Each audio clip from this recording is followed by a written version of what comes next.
ఇదిగోండి రొయ్యలు శుభ్రం చేసి తెచ్చాము. పైనుంచి నరాలు తీసేవండి, ఆకుపచ్చ నరం.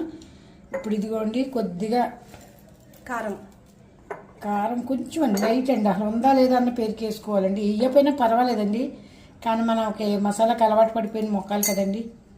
పసుపు అండి, ఏదో మన తృప్తి కోసం అండి, అసలు లేకపోయినా పర్వాలేదు, బాగానే ఉంటాయండి. సాల్ట్ అండి, ఇదిగోండి ఒక 10 నిమిషాలు ఉదిరేద్దామండి. ఉప్పు పసుపు కారం వేసి 380 రూపాయలు కిలో అండి, పెద్దవి కాబట్టి. కొంచెం రేట్ ఎక్కువే తీసుకుంటున్నారండి రొయ్యలు. చిన్నైనా చేసుకోవచ్చండి, అందరైతే పెద్దగా చేయాలండి ఇదండి. ఇదిగోండి కార్న్ఫ్లోర్ తీసుకున్నామండి, అందులో వాటర్ వేసుకుని కలుపుకుందామండి.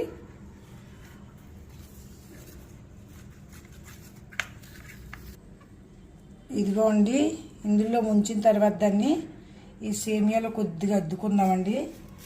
ఇదిగోండి ఇలాగా కొంచెం అంటింతే అండి. కొంచెం ఒక 5 నిమిషాలు వదిలేస్తే బాగా అంటుకుంటాయి, కానీ మాకు సమయం లేదండి, అందుకే వెంటనే చేస్తున్నాము. ఇదిగోండి ఇలా అంటించుకుని పక్కన పెట్టుకుందాం అండి. ఇందులో ఆయిల్ పెట్టుకుందాము పొయ్యి మీద. ఇదిగోండి మనం పెట్టుకున్నది అంటించుకొని పెట్టుకుని ఆయిల్లో ఫ్రై చేసేసుకున్నామండి. ఇదిగోండి చూసారా అండి, ఇవి కూడా బాగా వేగుతున్నాయండి. బయట కొనుక్కుంటే ప్లేట్ అనుకుంటుందండి, పక్కన మనం తెచ్చినారు 4,000 ఎక్స్ట్రా తెచ్చేస్తున్నాను. తెచ్చేసి ఇది ఇలాగా ఉపయోగించుకోండి, అంతేకానండి. బయట ప్రతి వస్తువు బయట లాస్ అవుతారు. ఇలాంటి వీడియో తీసి ఎవరో చూడలేదండి. మా ఇంటి గోధుమ పిండి, మైదా పిండి, లేకపోతే బంగాళదుంపలు తినేయండి, లేకపోతే ఇది తినేయండి, లేకపోతే పంచదార తినేయండి అంటే అందరూ ఇష్టపడుతున్నారు. అంత మరి వెయిట్కి ఎరగకపోతే ఏం తింటామండి మనం.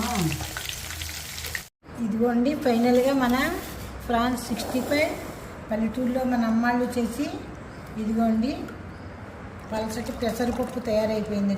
తింటే అండి ఒక పళ్ళుడు అన్నం తింటారండి.